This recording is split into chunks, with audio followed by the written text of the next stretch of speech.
She did not know how many minutes she had left before her body stopped fighting. She only knew one thing.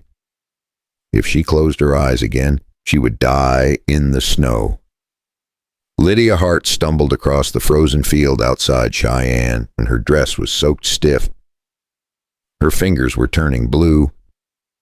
She pressed her hands to her chest, trying to hold on to the little warmth left inside her ribs, but the wind kept cutting through everything she owned. It felt like the night wanted her gone. Behind her was Burke Hanley's saloon.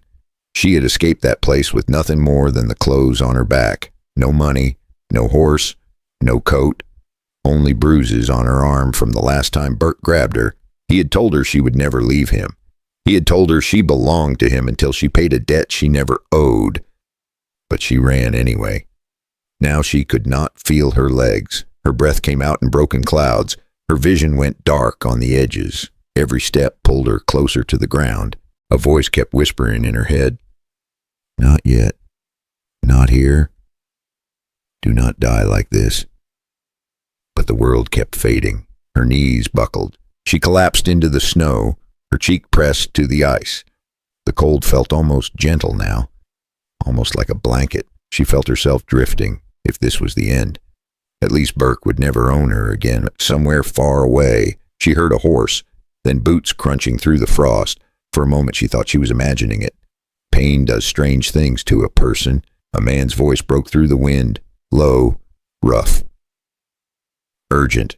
"Miss, can you hear me? Miss." Large arms lifted her from the snow. Her body felt weightless, as if she were made of paper. She caught the faint scent of leather and pine smoke. Someone wrapped a thick coat around her shoulders. Someone pulled her close to a chest that radiated heat. She forced her eyes open for 1 second. A bearded man looked down at her with a face carved by years of sun and sorrow. Jack McCready, the rancher who lived alone along Powder River, a man she had only heard rumors about. Cold, silent, hard. But in that moment, he looked nothing like the stories. He looked frightened for her. "Stay awake." His voice shook. "Stay with me."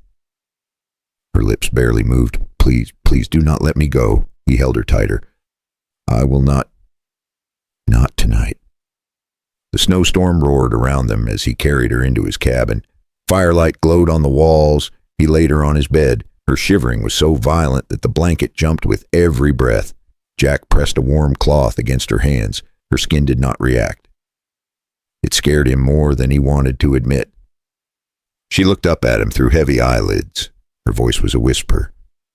"If I fall asleep, will I wake again?" Jack did not answer. He only kept his hand on hers, willing life back into her body.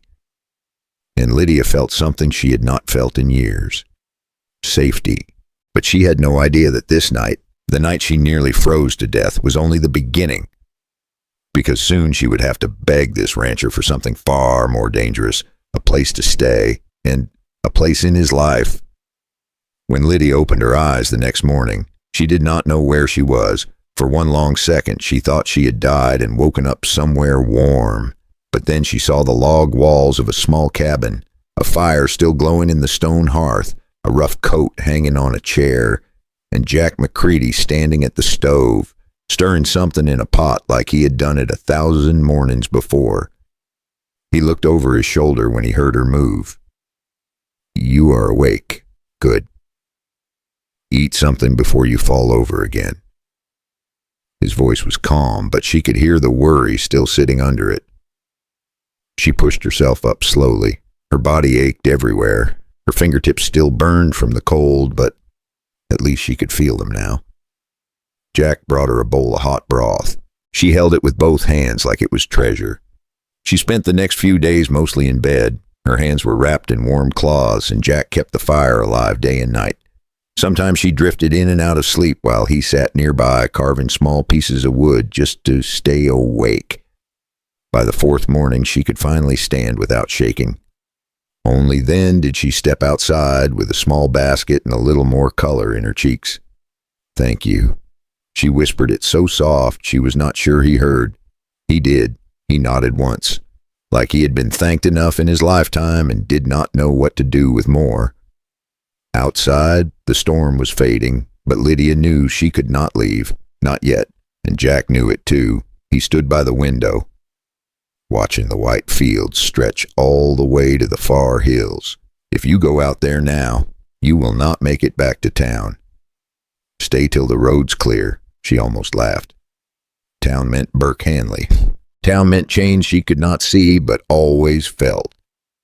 Going back was not living. It was going backward into a dark room she had escaped only by luck and prayer. She set the bowl down and spoke with a voice that trembled only a little. I have nowhere safe to go.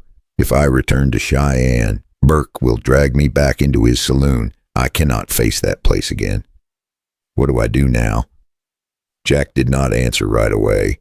He rubbed the back of his neck, thinking in that slow, careful way of older men who have lived through more storms than they care to count. Finally, he sighed. You can stay here, just for a little while. Work if you want. Cook. Help with the barn. A fair trade for a roof and warm meals. No trouble. Something small and bright flickered inside her. Hope. The kind she had almost forgotten existed. She followed him outside later that morning. Sunlight touched the snow. The ranch spread wide and quiet across Powder River Valley. It was not fancy, but it felt honest. Every fence line, every horse track, every breath of cold air. Lydia held her shawl close and whispered to herself, maybe this place could be a beginning. Maybe this winter could save her. Maybe this man could too. But she did not know that someone was already riding toward the ranch with anger in his pocket and her name on his tongue. And when he arrived, everything would change again. Trouble always seems to know when a person finally breathes easy. And for Lydia, that peace lasted only 3 days. Someone in Cheyenne had seen Jack carrying a woman through the storm, and word traveled faster than the snow could melt. Jack was fixing a fence post near the barn when he spotted a single rider coming up the trail. The kind of slow, mean ride that tells you the man is not here for a friendly hello. Jack wiped his hands on his coat, narrowed his eyes, and muttered under his breath, "That is no neighbor of mine." Lydia stepped out of the cabin with a basket of fresh biscuits. But the moment she saw that horse, her face drained of color. She knew that posture, that hat, that swagger. Burke Hanley. He reined in his horse only a few feet from Jack. Then he looked right past him, straight at Lydia, like she was a piece of property someone had misplaced. "Thought I might find you here." His smile was thin and poisonous. "Cheyenne is talking. Folks say you ran off with the old rancher." Lydia shook her head, clutching the basket so hard the cloth tore at the edge. "I did not run off with anyone. I left your saloon because I wanted to live." Her voice cracked but did not break. "Not this time." Burke leaned forward in his saddle. "You owe me work. You owe me time. You think a snowstorm erases that?" Before Lydia could answer, Jack stepped between them.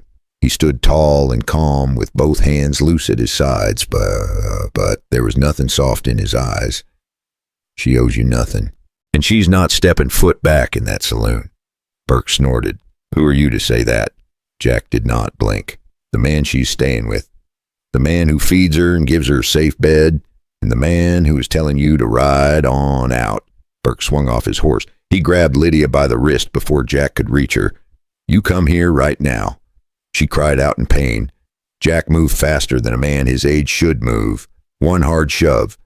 Burke stumbled back. Another step, and Jack planted a fist straight into his jaw.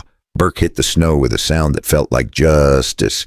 Jack stood over him. "Touch her again, and you will not walk away from this place." Burke spat blood, climbed to his feet, and pointed at Lydia with a shaking hand. "This is not over.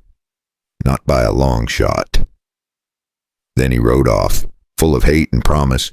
Lydia sank to the porch step. Her wrist throbbed. Jack knelt beside her. "You are safe here, as long as you want to be." And for the first time, Lydia believed it. But she did not know that Burke was already planning his next move, the kind that would test them both in ways they had never imagined.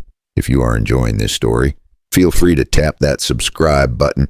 It helps more than you know. Now pour yourself a warm cup of tea, settle in, and tell me, what time is it where you are, and where are you listening from? Burke did not show his face the next morning, or the next after that. But anyone who had lived long enough in the West knew that silence was not safety. Silence was the sound trouble made while it was sharpening its teeth. Jack kept working as usual around the ranch, mending fences, feeding the horses, checking the traps by the stream, but every so often he would glance toward the trail with a look Lydia had never seen before. A man ready for a fight he did not want, but would not run from. Lydia tried to stay busy. She cleaned the cabin until the wood shone. She cooked stew that filled the rooms with the smell of thyme and onions. She even laughed a little when Jack spilled flour all over the table. For a moment, life felt almost normal, almost warm. But the truth was simple. She was scared. Not of the ranch, not of Jack, but of losing the first safe place she had ever known. Late one afternoon, just as the sun dipped behind the ridge, a shadow moved along the tree line. Lydia froze at the window. A second shadow followed. Then the sound of hooves, slow, heavy, intentional. Jack stepped to the porch with his rifle in hand. Two men rode toward them. One wore a deputy badge that did not sit right on his vest. The other was Burke. His smile looked borrowed from a snake. The deputy held up a paper, a claim Burke had twisted out of some crooked corner of Cheyenne. He talked about debt, about ownership, about how Lydia needed to come with them. She had known this moment might come, but not this fast, not this bold. She stepped forward before Jack could speak. Her voice did not shake this time. That paper is a lie, and you know it. If you want it signed, you will need to write the truth on it. The deputy hesitated. He glanced at Burke, then at Jack. Everybody in the county knew Jack once stood off 2 cattle thieves by himself. The deputy knew enough to stay on the good side of a man like that. Then back at the paper. Finally, he lowered his hand. Burke snarled, "Coward." Jack stepped closer, close enough for Burke to see the promise in his eyes. Lydia's not leaving this ranch, not today.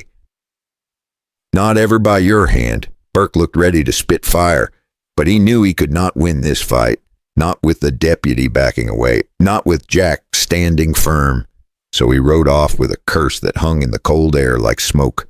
That night, with the danger fading behind them, Lydia sat beside Jack in the warm glow of the cabin. In the days after Burke left, Lydia helped Jack care for a sick calf and brought him warm tea when his back ached.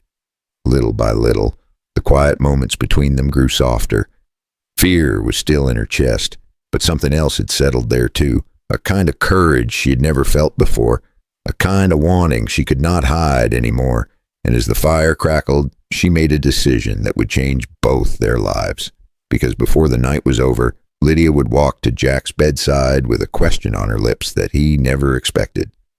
Later, on a quiet winter night, Lydia could not rest. The cabin felt warmer than usual. Maybe it was the fire. Maybe it was the way Jack had stood between her and danger without a second thought. Maybe it was the simple truth she had been afraid to face. She cared for him, deeply. Jack lay on his bed, still in his work clothes, boots off, eyes closed as if sleep might take him any second. He looked tired in the way only older men look, not weak, just worn by years of carrying his own world on his back. Lydia stood near the fire for a long moment. Her hands shook, but not from fear this time. From knowing this choice mattered, from knowing she was about to step into the rest of her life. Slowly, she walked to him. Jack opened his eyes just as she sat on the edge of the bed. Before he could speak, she climbed gently over him and settled above his waist. His eyes went wide. Lydia. "What are you doing?" Her voice trembled, but the courage was there. Steady as the winter moon outside, "I am done running from my life. You saved me. You protected me. You treated me like I mattered. No one ever did that before." He lifted a hand as if he might steady her, but he let it fall back to the blanket. "Lydia, you deserve someone younger. Someone with more years left, not a worn-out rancher pushing 50. She leaned forward, placing her hands on his chest. Her hair fell around her shoulders. Her voice softened into something warm. "I do not want someone else. I want the man who carried me out of the snow. The man who listens more than he talks. The man with a good heart he keeps pretending he does not have. Jack swallowed hard. His voice cracked in a way she had never heard. If I say yes, it changes everything. She smiled. Then let it change. Let me stay here, not as a visitor, not as someone hiding. Let me stay as your wife. For a moment he closed his eyes, like he was letting the weight of the years settle one last time. Then he opened them again, and all the doubt was gone. If you want this life with me, I will give you all I have left. Every sunrise, every mile of this ranch, every part of me. She leaned down and kissed his forehead. Thank you for choosing me. Their wedding was simple, but their life afterward was full. Work, laughter, quiet evenings by the fire, small moments that stitched two wounded hearts back together. And maybe that is the lesson their story leaves behind. No matter how broken you feel, there's always a place waiting for you. There's always someone who will see your worth even when you cannot. Now let me ask you something. Would you have opened your door that winter night if Lydia had come to you? And are you listening with a warm drink in hand right now? Tell me where you're watching from and what time it is. If this story touched you, give it a like and subscribe for more stories that warm the heart.